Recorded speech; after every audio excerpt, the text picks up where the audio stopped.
आज की online class में आपका स्वागत है। प्रश्नावली 16.4 में हमने 8 तक कर दिए थे, जिसमें 6 का मैंने आपको कहा था इस क्लास में करने के लिए, जो हम अभी करेंगे। 6 का सवाल है, एक खोखला गोला की शेल 2 सेमी मोटा है।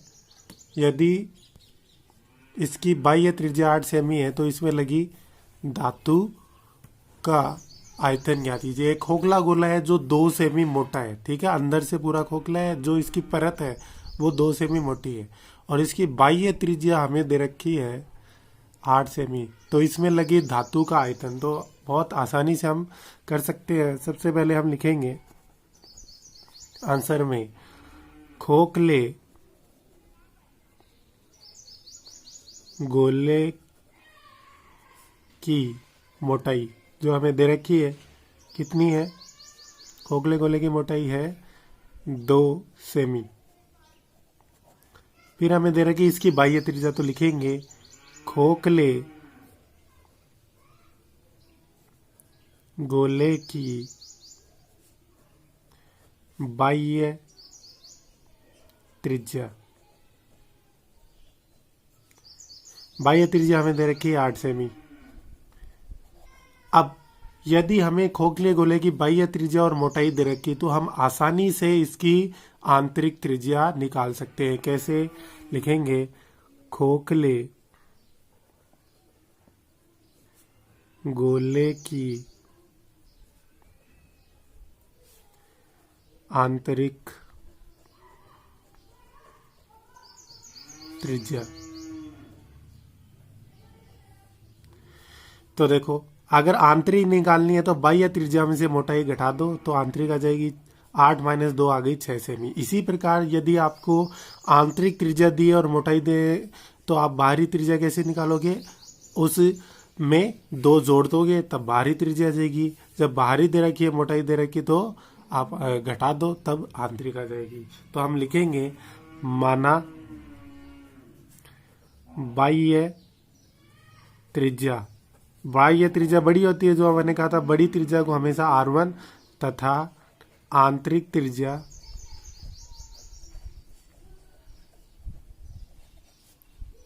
को R2 मानेंगे, ठीक है। अब खोखले गोले का आयतन का हमारे पास सीधा सूत्र है, वो लिखते हैं खोखले गोले का आयतन। खोखले गोले का आयतन हमने पढ़ा था 4/3 पाई कोष्टक R1 क्यूब माइनस R2 का क्यूब। बहुत ही आसान है। अब इसको सोल्व करते हैं। सबसे पहले मान लिखते हैं, 4/3 गुणा पाई का मान होता है 22/7। R1 देखो बड़ी त्रिज्या, बाह्य त्रिज्या 8 की क्यूब माइनस R2 मतलब 6 की क्यूब, ठीक है। अब 4/3 गुणा 22/7। 8 की क्यूब, 8 का घन आपको बताया 8 गुणा 8 गुणा 8 मतलब 512, और 6 का क्यूब होता है 216। घटा दिया तो ये आ गया 4/3 गुणा 22/7 गुणा 512 में से अगर 216 घटा दिए तो आ गए 296, ठीक है। अब इसको देखो, ये करते किसी से नहीं करते, तो हम इन सबको गुणा करेंगे और सोल्व करते हैं, तब उत्तर आएगा 1240.38 घन सेमी। ये आपका आंसर। तो नीचे निष्कर्ष जरूर लिखना आपको। अतः गोलीय कोष में लगी धातु का आयतन बराबर 1240.38 घन सेमी होगा। 11 का सवाल है, एक 6 सेमी व्यास का एक गोला एक 12 सेमी व्यास के बेलनाकार बर्तन में, जिसमें पानी है, डालते हैं तो बर्तन में पानी कितना ऊपर चढ़ जाएगा। और ये आपके राजस्थान बोर्ड 2019 में ये सवाल आया था, इसलिए इम्पोर्टेंट है, इसलिए आप ध्यान देंगे। कैसे करते हैं ये देखिए। ये कोई गोला है, ठीक है, जिसका व्यास है 12 सेमी, और ये कोई बेलनाकार बर्तन है जिसका व्यास है नहीं, गोले का व्यास 6 सेमी है और बेलनाकार बर्तन का व्यास 12 सेमी है। अब अगर और इस बर्तन में पहले से इतना पानी था, ठीक है, जो आप ये लाइन देख रहे हो, जैसे ही हम इस गोले को डालते हैं तो इसमें पानी बढ़कर यहाँ तक उठ जाता है। तो ये जो बढ़ी हुई ऊंचाई है ये हमें ज्ञात करनी है। तो बहुत ही आसान है, क्योंकि हम इसमें गोले के आयतन को इसके आयतन के बराबर लिखेंगे और ऊंचाई इसको निकालेंगे। तो सबसे पहले लिखेंगे आंसर में गोले का व्यास, क्योंकि हमें पहले गोले का व्यास दिया है। गोले का व्यास हमें दिया है 6 सेमी।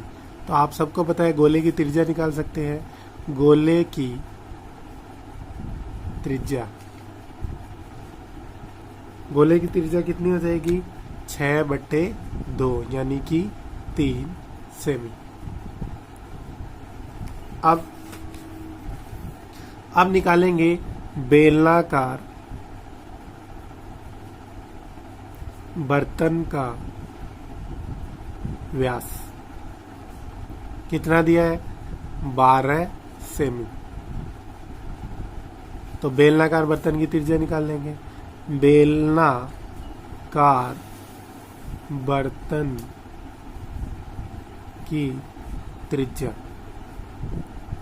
12/2 यानी कि 6 सेमी।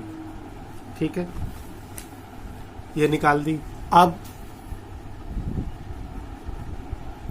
अब इसमें लिखते हैं गोले का आयतन।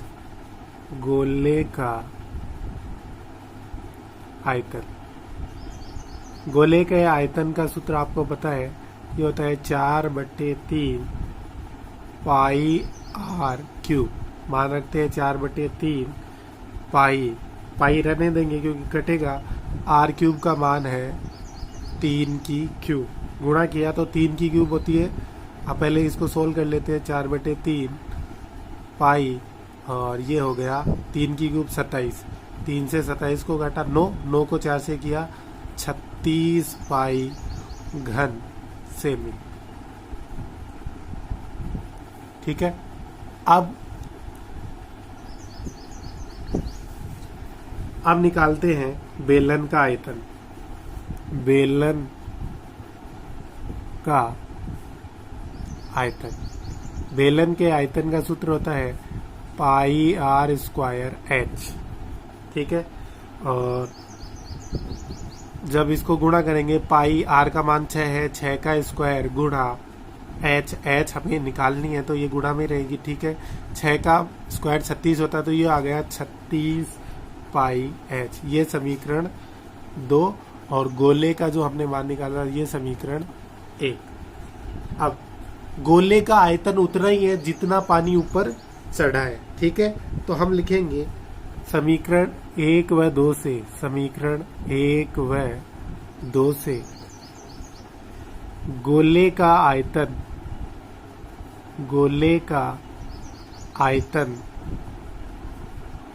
बराबर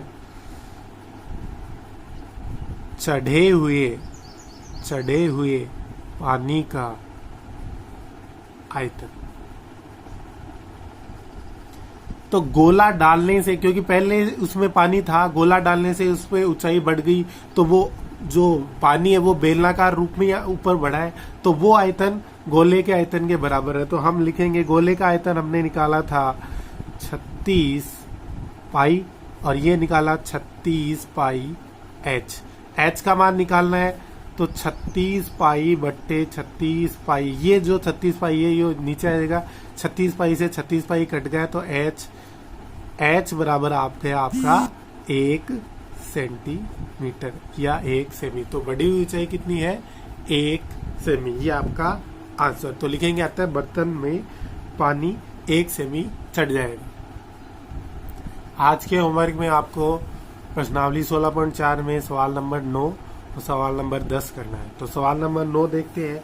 यदि एक गोले का पृष्ठीय क्षेत्रफल 5544 है तो गोले का आयतन। देखो सेम सवाल हमने किया था, उसमें आयतन दे रखा था और पृष्ठीय क्षेत्रफल पूछा है, इसमें पृष्ठीय क्षेत्रफल दिया है आयतन। तो हम क्या करेंगे, लिखेंगे गोले का पृष्ठीय क्षेत्रफल, उसका सूत्र, ठीक है। फिर वो जो दिया है उसको बराबर रखेंगे, यहाँ से हम आर का मान निकाल लेंगे और आर का मान आ गया तो हम उसके बाद आयतन इसमें निकाल सकते हैं। फिर 10 का सवाल है, एक शीशे के ठोस आयत फलकी की माप क्रमशः 66 सेमी, 42 सेमी, 21 सेमी है, तो ज्ञात कीजिए इसको पिघलाकर 4.2 सेमी व्यास की कितनी गोलियां बनाई। तो देखो पहले क्या था, आयत फलक मतलब शीशे का ठोस आयत फलक का मतलब एक घनाभ है, घनाभ को पिघलाकर गोलियां बना रही है, ठीक है। तो हम क्या लिखेंगे, सबसे पहले गोले की शीशे के ठोस आयत फलक की माप, जो भी लंबाई चौड़ाई ऊंचाई दे रखी है, ठीक है। फिर लिखेंगे इसका आयतन, फिर इसका आयतन निकालने के बाद क्या लिखेंगे, गोली का व्यास, फिर गोली की त्रिज्या निकाल लेंगे, फिर एक गोली का आयतन। क्योंकि इसको फिर ये लाइन लिखनी जरूरी है कि आयताकार फलक को पिघलाकर n गोलियां या गोलियां बनाई गई है, जितनी भी गोलियों की संख्या निकालनी है तो लिखेंगे गोलियों की संख्या बराबर, सीधा सूत्र क्या होगा, आयताकार फलक का आयतन बट्टे एक गोली का आयतन। तो भाग दे देंगे तो गोलियों की संख्या इसमें आ जाएगी। ये आपका आज का होमवर्क।